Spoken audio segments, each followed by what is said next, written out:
Om Namo Bhagavate Vasudevaya. Om Namo Bhagavate Vasudevaya. Om Namo Bhagavate Vasudevaya. All together, please.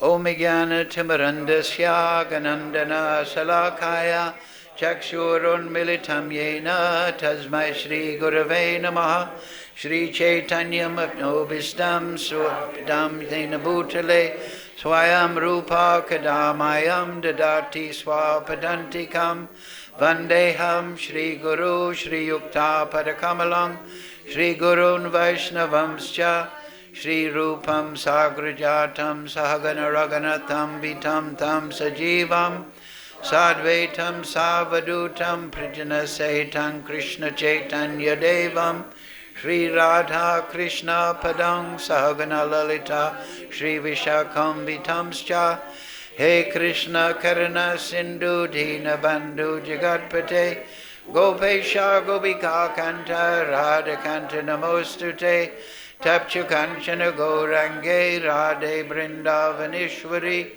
Vrishabhana Sudadevi Pranamami Hari Priye Vanchakalpa Tarubhyascha Kripa Sindhu Vevacha Patidanam Pāpebhyo Vaishnavebhyo Namo Namaha Shri Krishna Chaitanya Prabhu Nityananda Shri Advaita Gadadhara Shivasati Gaur Bhakta Vrinda Hare Krishna Krishna Krishna Hare Hare Hare Ram Ram Ram Hare Hare. So, reading from Srimad Bhagavad-Gita as it is, translation and commentary, His Divine Grace Srila Bhaktivedanta Goswami Maharaj, Srila Prabhupada Ki. So today's verse is number 66, chapter 18. So we did it yesterday apparently, but the lady devotee who's organizing has asked for it to be done for 4 days because it's such an important and famous verse. Of course all the verses are important, but this one is particularly instructional. So, we'll go quickly then, not but word by word. Please repeat. Sarva-dharmān parityajya mam ekaṁ śaraṇaṁ vraja ahaṁ tvām sarva-pāpebhyo mokṣayiṣyāmi ma śucaḥ sarva-dharmān parityajya mam ekaṁ śaraṇaṁ vraja ahaṁ tvām sarva-pāpebhyo mokṣayiṣyāmi ma śucaḥ. Okay, go ahead. Word for word, please repeat. Sarva-dharmān, all varieties of religion. Parityajya, abandoning. Mam, unto me. Ekam, only. śaraṇaṁ, for surrender. Vraja, go. Aham, I. Tvām, you. Sarva, all. Pāpebhyaḥ, from sinful reactions.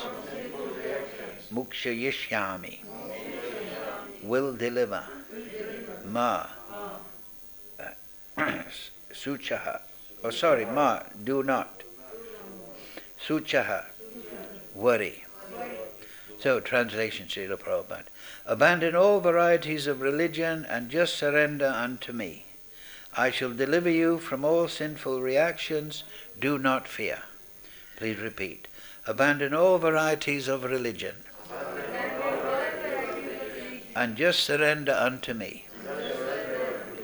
I shall deliver you from all sinful reactions. Do not fear.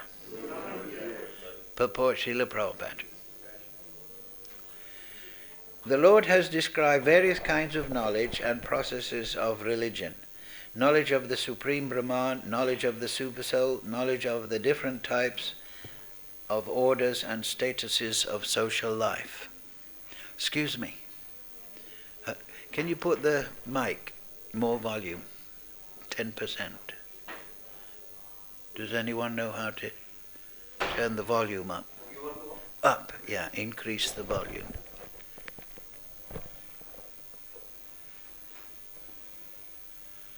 Yeah. Hare Krishna, Krishna Krishna. There's a master volume on the extreme right. Yeah, turn that. Yeah, oh, down, only 10%. Hare Krishna. Okay. A little down. Hare Krishna. Oh yeah, that's okay. Okay. I'll start again. The Lord has described various kinds of knowledge and processes of religion. Knowledge of the Supreme Brahman, knowledge of the Supersoul, knowledge of the different types of orders and statuses of social life, knowledge of the renounced order of life, knowledge of non-attachment, sense and mind control, meditation, etc. He has described in so many different types of religions. Now, in summarizing Bhagavad-Gita, the Lord says that Arjuna should give up all the processes that have been explained to him. He should simply surrender to Krishna. That surrender will save him from all kinds of sinful reactions, for the Lord personally promises to protect him. In the 7th chapter it was said that only one who has become free from all sinful reactions can take to the worship of Lord Krishna. Thus one may think that because he is free from all sinful reactions, he cannot take to the surrendering process. To such doubts it is here said that even if one is not free from all sinful reactions, simply by the process of surrendering to Krishna, he is automatically freed. There is no need of strenuous effort to free oneself from sinful reactions. One should unhesitatingly accept Krishna as the supreme savior of all living entities. With faith and love, one should surrender unto him. The process of surrender to Krishna is described in the Hari Bhakti Vilas 11.676. Anukulyasya sankalpa pratikulyasya vajanam rakshisyati vivaso gopi prite varanam tata atma nipeksha karpanye sadvida śaraṇaṁ. According to the devotional process, one should simply accept such religious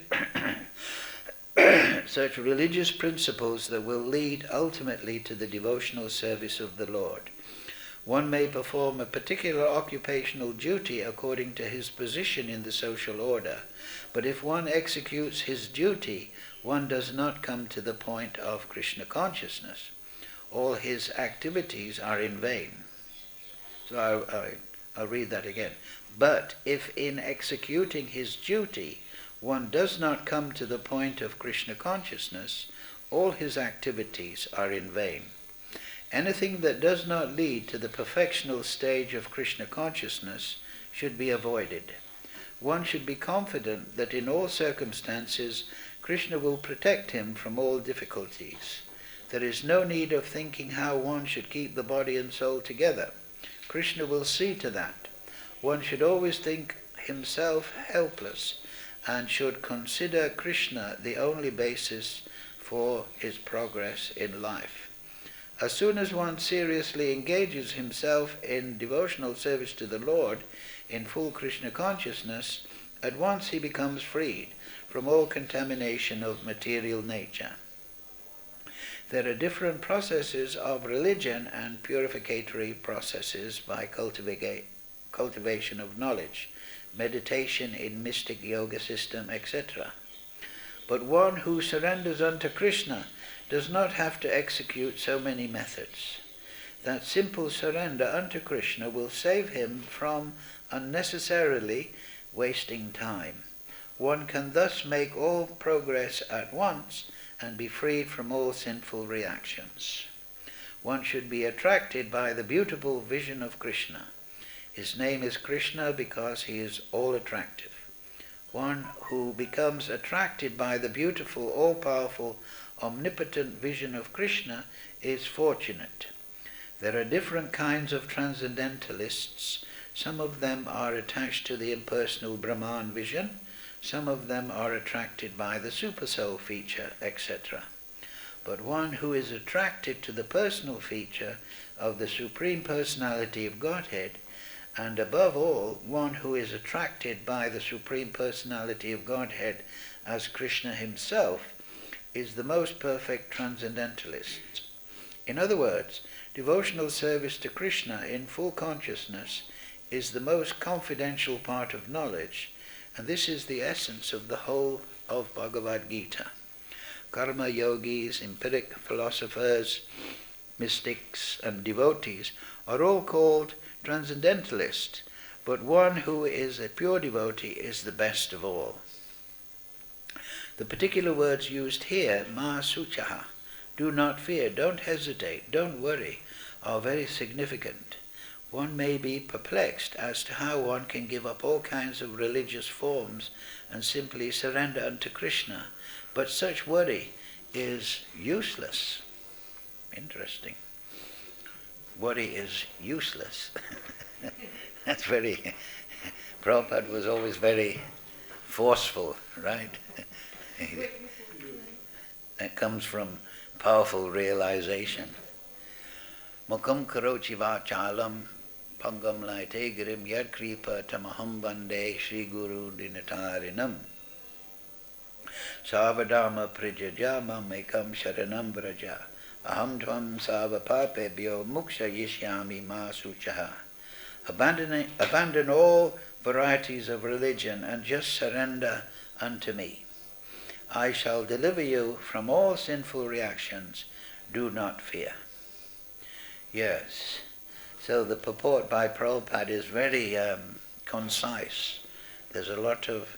He summarizes many parts of the Gita in each sentence. So yes, in the first line there, abandon all varieties of religion and just surrender unto me, there's reject and accept, right? The mind, by nature, the mind is conscious and it considers, Satchit, and then it considers what is favorable, what is unfavorable, what I'm attracted to, what I'm not attracted to, what is good, what is bad. And on that basis, sankalp vikalp, it comes to decision, and then action is based on that. So here Krishna is supplying what the reject portion should be. Reject all varieties of religion and accept śaraṇaṁ, surrender. So in previous weeks, previous classes, we've explained that in the Vedas there are two forms of dharma clearly enunciated. There's varnashram dharma, and then there's sanatan dharma, or jaiva dharma. So varnashram dharma, Krishna has explained very nicely, and of course that is the varna and ashram, the spiritual and material orders that an individual can enter into according to his particular qualification. But that qualification will be based on his material nature, his svabhav, that he has acquired while being in the material world. However, Krishna is proposing that earlier in the Gita, but now he's coming to the real point, that varnashram is very nice. Yes, it regulates the individual and it gives a template for the organization of human society. But as Prabhupada mentioned in the purport, if that's all we're doing, making a nice individual material life free of pāp, and we're performing punya, pious activities, that is useless ultimately, because it doesn't liberate us from birth and death. What we have to do, within the purity that is evoked by varnashram, we have to practice bhakti. That is a good format for a peaceful, regulated society where people are avoiding vikarma, activities against their karma. Their karma is their material duties, their material proclivities. There are some that are Brahmanically inclined, intellectual, spiritual, thoughtful persons. There are those that are Kshatriya inclined. They want to Ishwarabhav, they want to be in governmental posts, they want to be a manager, they want to enter the military perhaps, they want to be in the police, they want to make things nice. Then there's the Vaishya, Krishi, Goraksha, Vanijam. They should look after the land, they should protect the cow particularly, and Varnijam, they can engage in trading. And then the Shudra, the worker class, he should work within that framework. He should find work suitable. He should work under the Vaishya section, the governmental section, or he should work under the Brahminical section. Then he will absorb the qualities of that section. And we've seen that Krishna says earlier in this chapter, he says, by following the qualities of his work, one can attain liberation. So this is sometimes contradictory. Sometimes we hear, yes, you should follow varnashram, but now Krishna is saying, give it up. Krishna is saying that you follow your material duties, that is in the section of Vaidhi Bhakti, that will regulate your material activities. But within that format, you should cultivate sanatan dham, the eternal duties, the eternal religion, also known as Jaiva Dharma. Bhaktivinoda Thakur has written one book, Jaiva Dharma, where he fully explains how to develop one's connection with the Supreme Lord. Not a connection through yajna, which is Daivivanashram. That was a term coined by Srila Bhaktisiddhanta Prabhupada, that you perform your varnashram duties, but as an offering. You don't perform your varnashram duties thinking, I'll become materially elevated. I'll go to Swagaloka. I'll get a better place in the next life. Now I may be in this position, but if I become a pious person, I avoid pāp, I do the regulations nicely, I'll be better elevated. Now that's okay materially, but it is not the sadhya. It is not the ultimate goal to become materially elevated. But so varnashram should be performed in that way, Daivi varnashram. We have material duties, we have to maintain the body, and we have obligations to society and so forth, but they should be done as an offering. Earlier in this chapter, Krishna has said that you can't maintain the material body without work. So in the previous sloka we see, Manmana bhava madbhakto, always put your consciousness upon me in a devotional way, madhyaji, and do all your duties as an offering to me, mam namaskuru, and do your bhajan, your humility, your offering with a mood of devotion and humility. So varnashram then is spiritualized, then it becomes favorable. But within varnashram, then one should śaraṇaṁ, one should surrender to Krishna by the processes of Shravanam, Kirtanam, Vishnu, Smaranam, Padasevanam, Archanam, Vandanam, Dasyam, Sakyam, Atmani, Vedanam. You're all devotees. Bhagavat Marg means the first four. We should hear about Krishna, we should discuss Krishna and chant Krishna's name, Smaranam, we can remember Krishna, parityajya, we can engage in service, parityajya can be done with the body, with the mind, and then ultimately with the spirit soul, with an awoken swarup. So this is that is Bhagavat Marg. Formal initiation is not needed for that, because by that process anyone can engage in hearing and chanting and doing some service in the temple. Anyone can do śaraṇaṁ, meditation at home, and that in itself will give liberation. But we see in the Chaitanya Charitamrita that Madhavendra Puri, he initiated the local Vaishnavas into deity worship. That is Pancharatriki Vidhi. That is the other line. Bhakti is compared to a train. Train has two rails. One is Bhagavat and one is Pancharatriki. And that is Archana, means to worship the deity form. So to worship the deity form, one should be formally initiated. Archanam, Vandanam, and then offering the mantras during puja.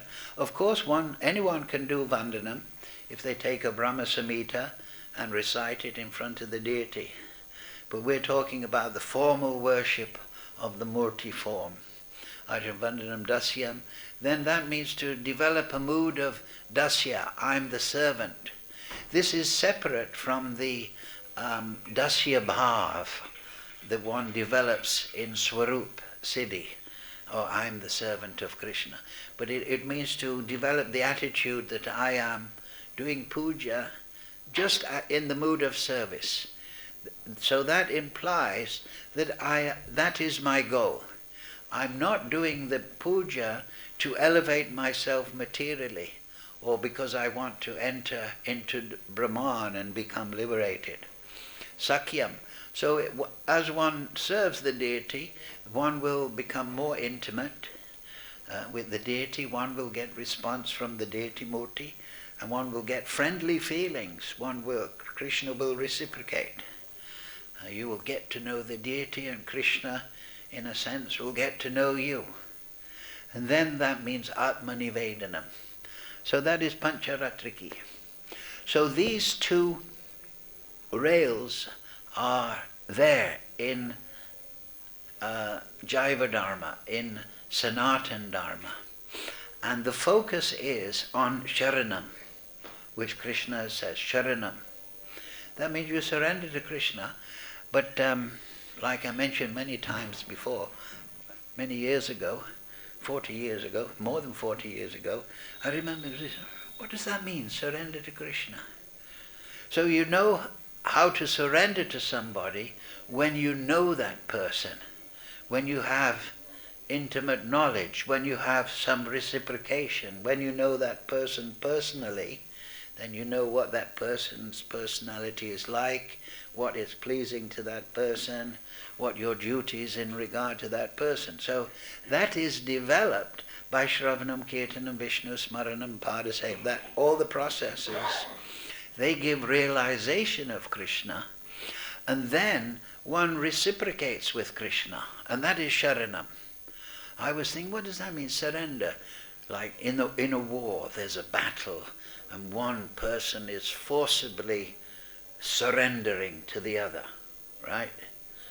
But that conception there is in the material world, and it may sound very unattractive, because we think, oh, śaraṇaṁ, I don't want to surrender to somebody.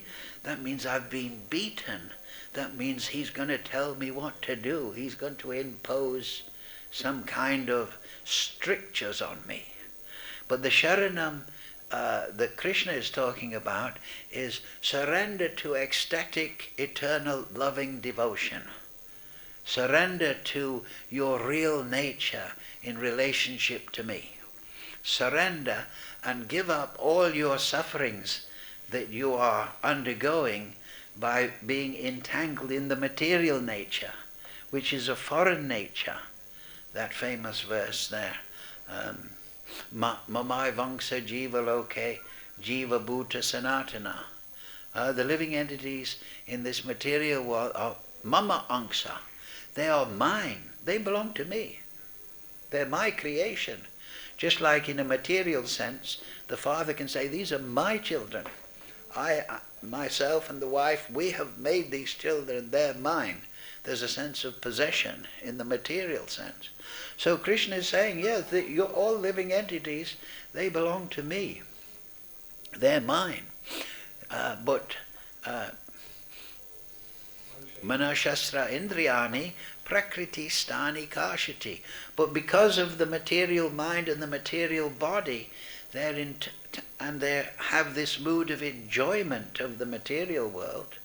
Instead of devotion to me in the spiritual world, they are struggling with these minds. They're getting a reaction.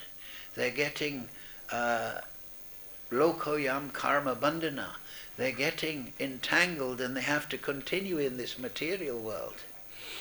So Krishna is here. This is actually in the form of an order. I've read other commentaries on this. Krishna is saying, surrender to me. It is not, if you like, but it's an order, in a sense. Just like the father can say to the child, surrender to me, do what I say.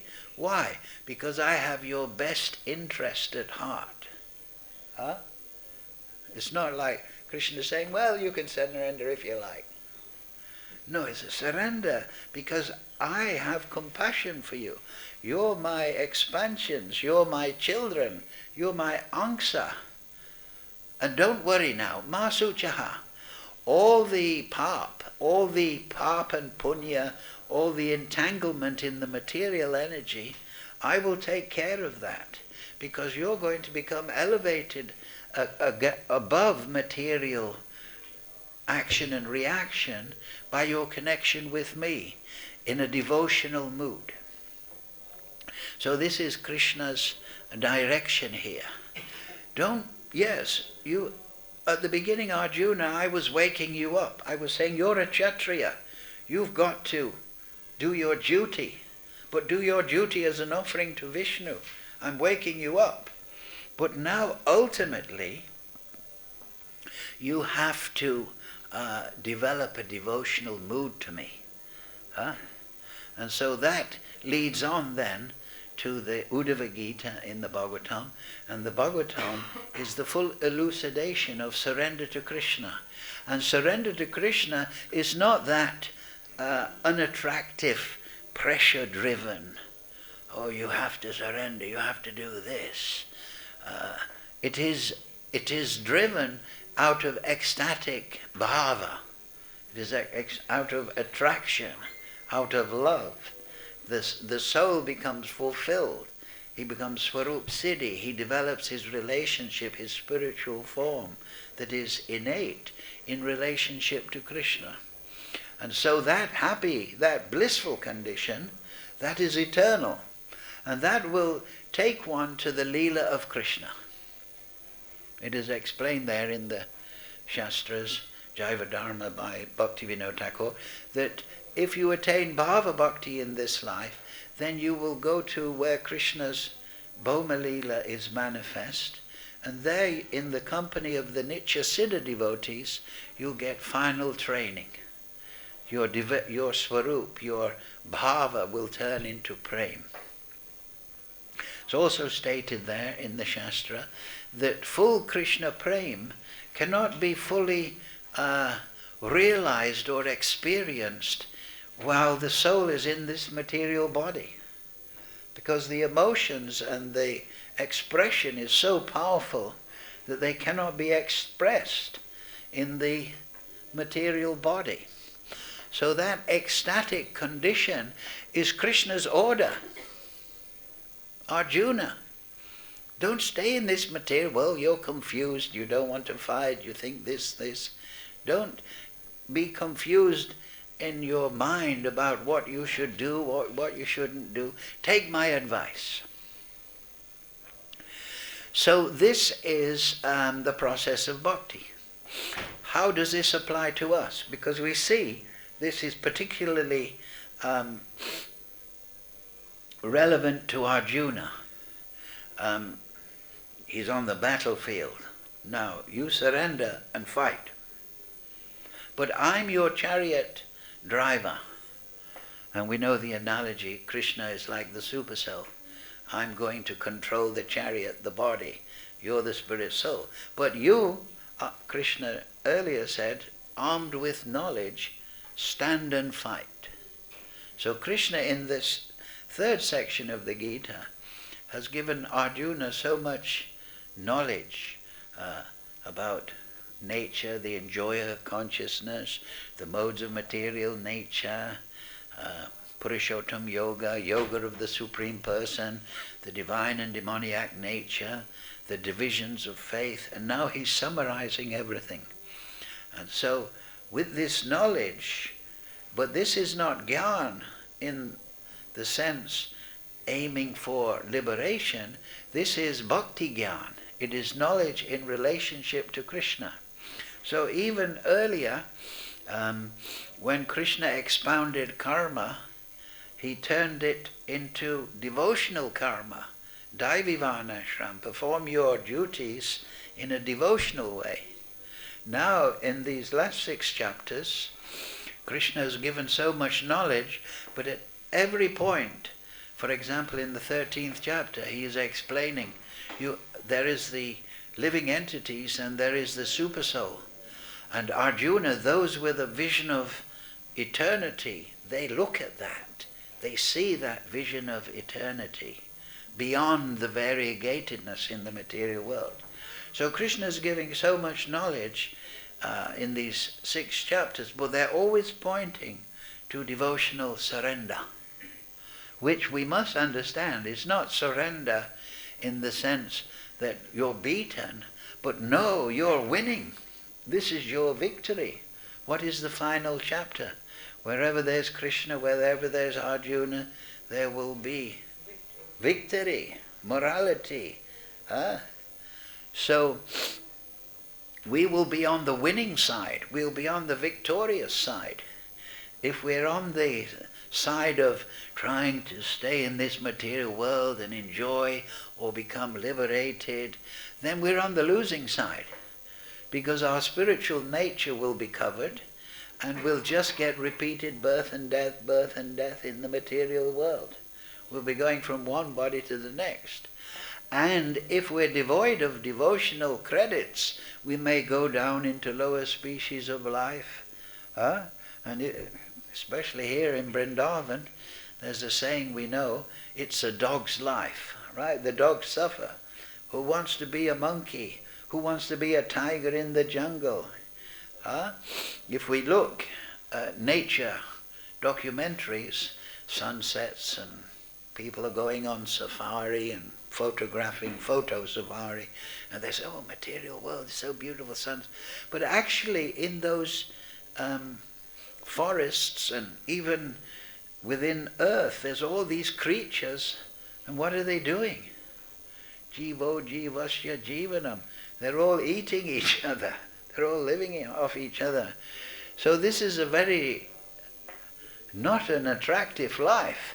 Superficially, it may look good, oh, sunset and the trees and the rivers and there's the zebras and so on. But around the corner there's a lion wants to bite its neck. So this material world is never unmixed. Yes, you can get a little pleasure, a little drop of water in the desert, but you're on the losing side. But if you take to Krishna consciousness, the result is you will enter Krishna Leela. You will enter into ecstatic life of bliss and knowledge. So knowledge, what does that mean? In the material world, everyone is confused. They have some illusory idea about reality. But in the spiritual world, everyone understands everything perfectly. We don't read about, in the Krishna book, we don't read that there are universities or schools in Goloka. We don't hear that people have university courses to try and get skills to sell themselves in the marketplace of labor. No, they're all enlightened, the spiritual world. So this is the surrender that Krishna is encouraging and in fact ordering Arjuna to enter, because he is the concerned father, ahaṁ bija pita, that I am the seed-giving father. So he's giving the order, and through Arjuna he's giving that order to us. And so Arjuna, as the Kshatriya, is being told to do his Kshatriya work, but what does that mean to us? How do we surrender then? So we surrender under the guidance of the three authorities that teach bhakti, the Vedas, the Shastra. Vedanta krit Vedavid evacham. Vedanta. Krishna is the goal. He's the knower of the Vedas, and he's the goal of the Vedas. And those Vedas are explained by the Acharyas. They enunciate the meaning of the Vedas. They have written all sorts of commentaries. We see that Bhakti Vinod wrote so many books. Bhakti Siddhanta wrote books, and he wrote commentaries and essays. Srila Prabhupada wrote books. The six Goswamis, they expanded the Shikshastakam in their writings. The Hari Bhakti Vilasis Sankalpa. They have all expanded the meaning of the Vedas, because the Vedas are dealing with a Purushaya, the Supreme Lord, ultimately, who is beyond our mind and senses. But Spuryada, Vasudeva Bhagavati bhakti-yoga prayojati, Janitu Sura Jnanam Chayada Hoitikam, Jnanam Chayada Hoitikam, that by entering into bhakti, that causeless knowledge comes, Spurti. Atakshri Krishna. Krishna is beyond the material senses, but by engaging in bhakti, then spurti. That means that Krishna will manifest realization within the consciousness of the devotee. So, yes, Krishna is inconceivable, but he has inconceivable Shakti. So, but by that inconceivable Shakti, he makes himself conceivable to the living entity. There's no barrier. We might think, how can I understand Krishna? Well, you understand Krishna by the grace of Krishna. That is spurti. Not by an intellectual approach, but by a devotional approach. Because Krishna is the greatest intellect. Look at the book, Bhagavad-Gita, the Veda Vyas, the Vedas, so many, the Bhakti, Rasamrita, all these books. They're all manifested out of the Chit Shakti. And by studying them, we also enter into the Chit Shakti.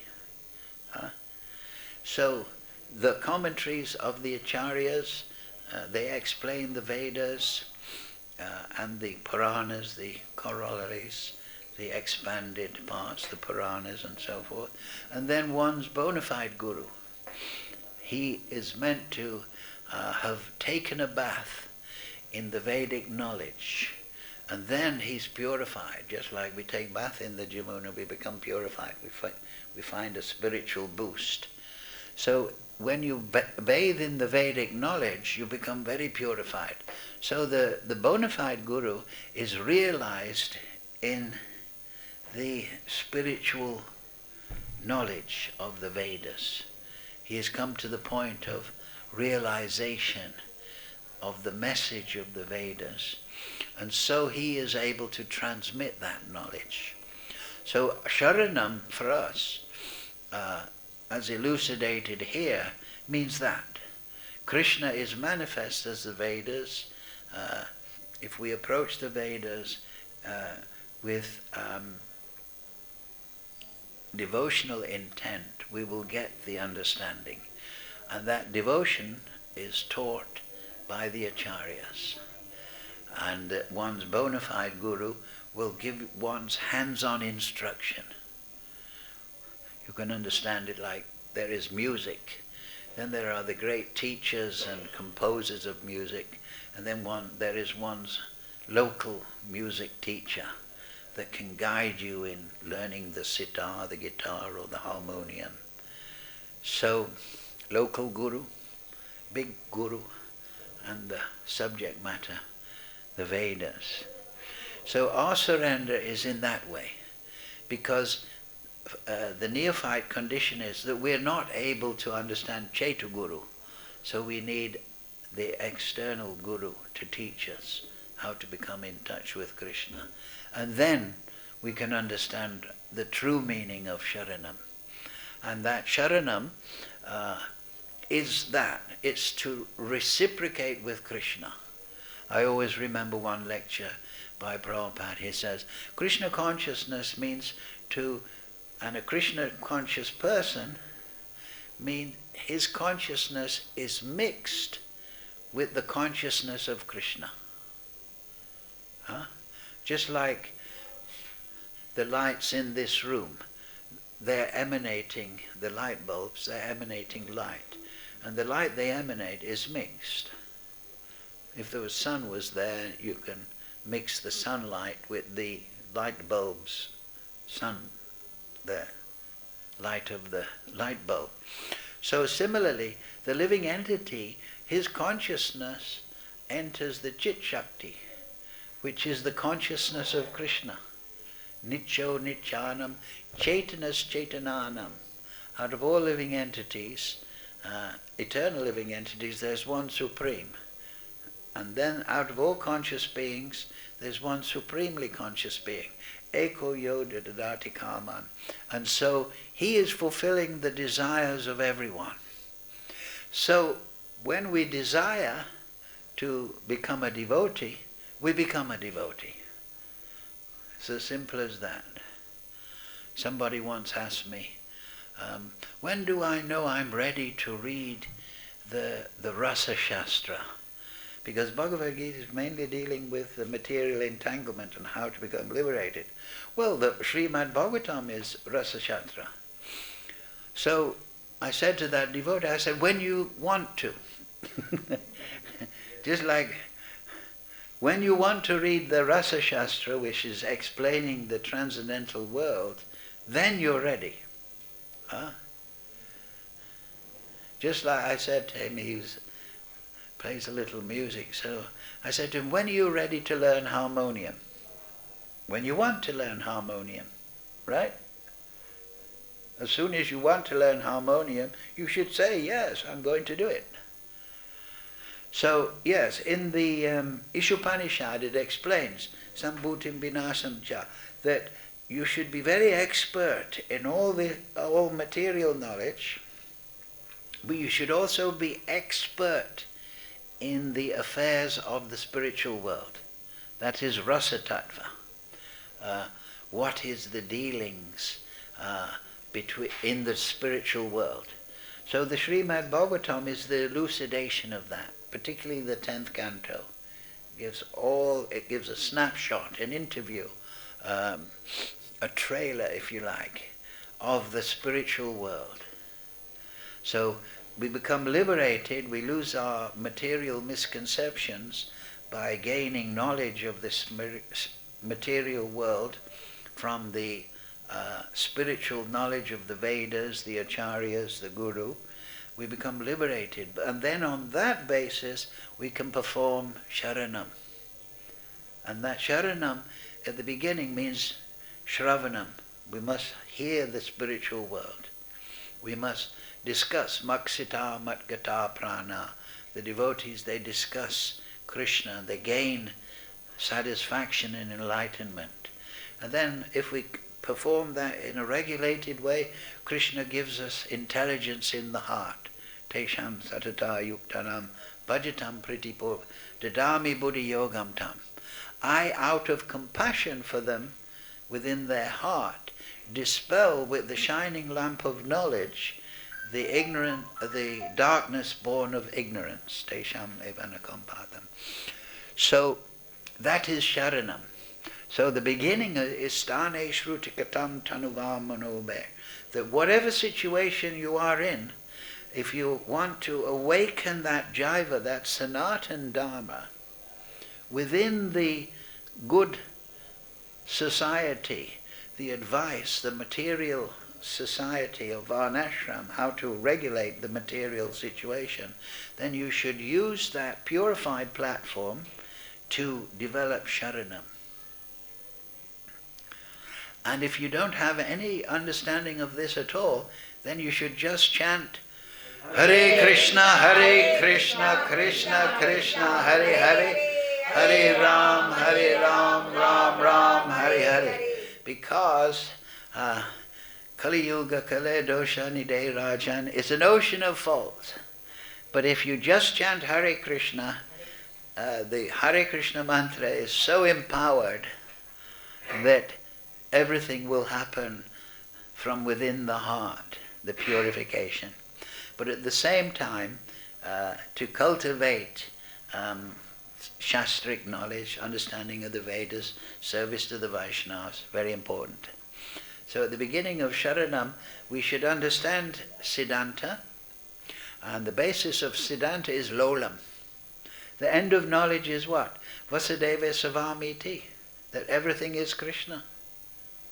That's the end of knowledge. Samahatma Sadulabha. You just understand everything is Krishna's energy, everything's Krishna's sarva karana karanam. And on that basis just enter into bhajan.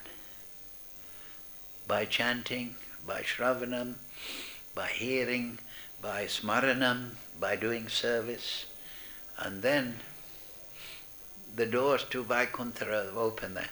Mahat sevam dwaram aho vimuktes. So śaraṇaṁ is performed, but through the gateway of the instructions of Vedas, Acharya and Guru. Mahat sevam. So this knowledge, gathering bhakti gyan, and at the same time, very important, one should develop good personality. Amanina, maninena. One should become truthful, honest, all those shastric things. One should give respect to others. That will purify the heart. In the Uddhava Gita, which is a progression from the Bhagavad-Gita, Krishna says that in this material world, the problem, one of it is matsarya, bad attitude, envious attitude, angry, frustration. That is over to other living entities. That is overcome by seeing them in relationship to Krishna. So when all living entities are seen as part and parcel of Krishna, mama angsa, dear to Krishna, and one gives respect to all living entities, then the matsarya, the affliction of the mind, is dissipated, purified. So those two things, to develop good spiritual knowledge and to develop good personality, good devotional mentality, then one will get bhava. One will avoid offenses. So, Hare Krishna, Krishna Krishna, Hare Hare, Hare Ram, Ram Ram, Hare Hare. So we'll finish. Ask any questions? As Lord says, surrender to me. So we have to directly surrender to Him, or we have to go through someone else? Didn't I just say that 2-3 minutes ago? Mahat sevam dwaram aho vimuktes. Mahat sevam means we should serve the Mahatma. You understand? Not the fake Mahatma. Sudha bhakata charana renu. We should serve the pure devotees. There are many verses on that subject.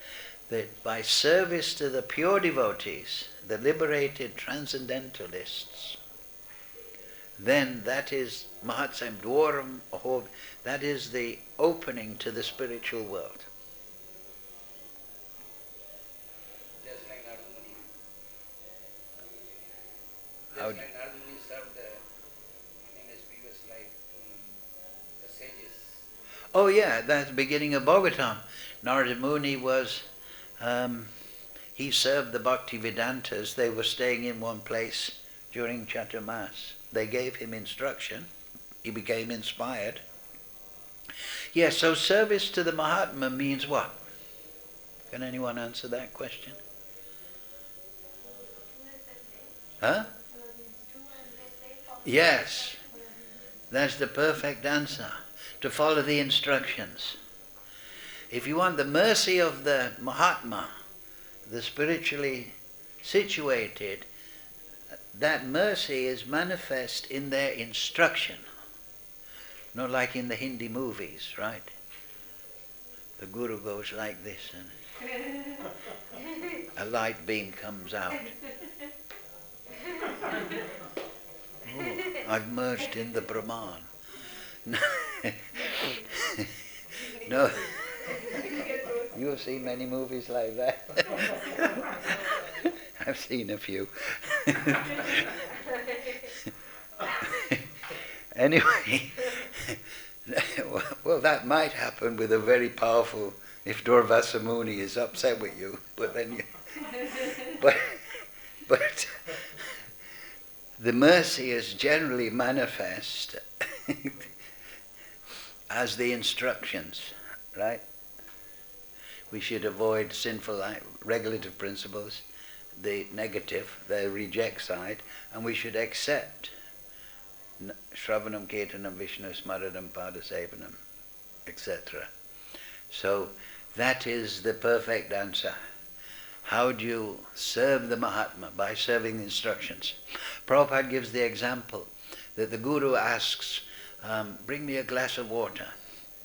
So then the disciple comes back. He says, here you are, Gurudev. Gurudev looks at it. This is not water, this is milk. I asked for water, you bring milk. The disciple says, well, there's water in milk. And there's vitamins in milk. And it's healthy, there's protein. It's nice and warm. I said I want water, and now you're instructing me about milk. So this is the important point, that as it is, like we accept the Shastra as it is, we accept the order of Guru as it is, as Krishna wants, as Guru wants, not thinking, we can improve on this. Krishna says surrender to him. How can I improve on that? So, you see the point, yes. No Ram Katha in Saket. There's no Ram Katha in Saket. There is no Ram Katha in Saket Loka. So, do we in get... Saket Loka? There is no Ram. That's why the Hanuman is there in the... They left... so, do we get the Bhagavad Katha in Golok? 24 hours a day.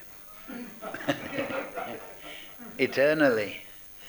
Like that is there in the Gita, right? Mokṣayiṣyāmi prana bodhayanta parasparam.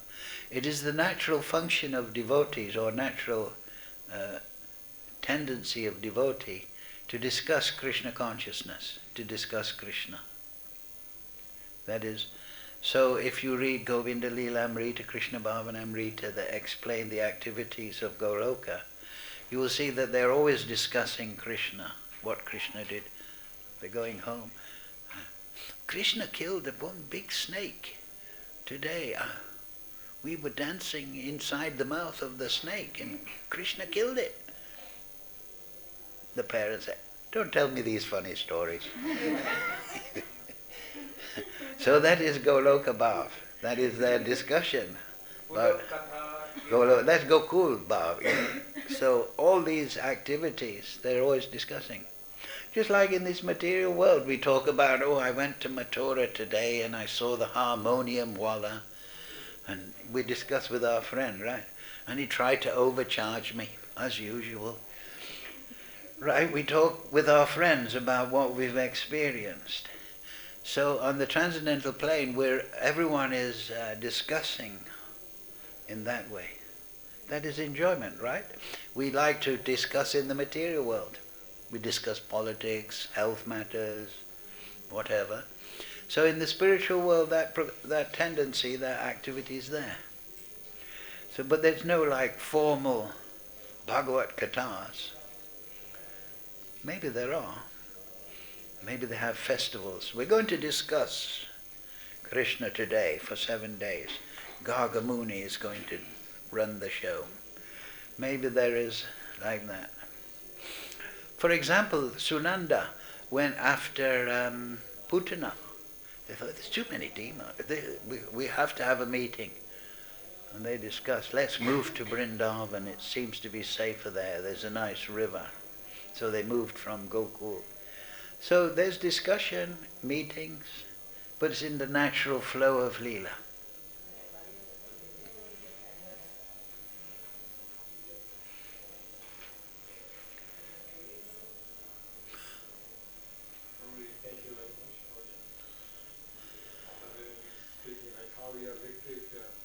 Excuse me? If we are surrendered, then this is our victory. Like wonderful line you said. Yes, that's right, yes. Well, that came to me during the class. Because ever since I was a new devotee and I was reading Bhagavad-Gita, I got Gita by mail order. You know, I used to study books on yoga. And they said, surrender. What does that work? Surrender to Krishna. But then, of course, later understood a little. But just now it came to me, yes, that when we surrender to Krishna, that's victory. Right? That's what Krishna says at the end, right? What is that verse exactly? Tatra vijayo buddhir. Let's say the whole verse in perfection. Yes, 78. Yatra yogeshvaro Krishno yatra patha dhanodhara tatra sri vijaya buddhir drutva nitir matir mama. Wherever there is Krishna, the master of all mystics, and wherever there is Arjuna, the supreme archer, he's our representative, there will also certainly be opulence, victory, extraordinary power, and morality. That is my opinion. That's, So our surrender to Krishna means victory, because we've conquered our attachment to the material world by cultivating attachment to Krishna. And that is victory, right? We all know when we overeat, we think, oh, I'm defeated by my senses. Or we say, through impulse, we say something bad or something. Or we oversleep, or we don't, there's good and bad person. Good person washes the dishes immediately. Bad person puts them in the sink and says, I'll do it later. That means we're defeated. But good person washes the dishes quickly, keeps the kitchen clean. Bad person says, I'll do it later. So victory and defeat. So as soon as we do the right thing, that is victory. And there's nothing more right than to chant Hare Krishna, Krishna Krishna, Hare Hare, Hare Ram, Ram, Hare. That is the mercy of Lord Chaitanya. Okay, thank you all very much.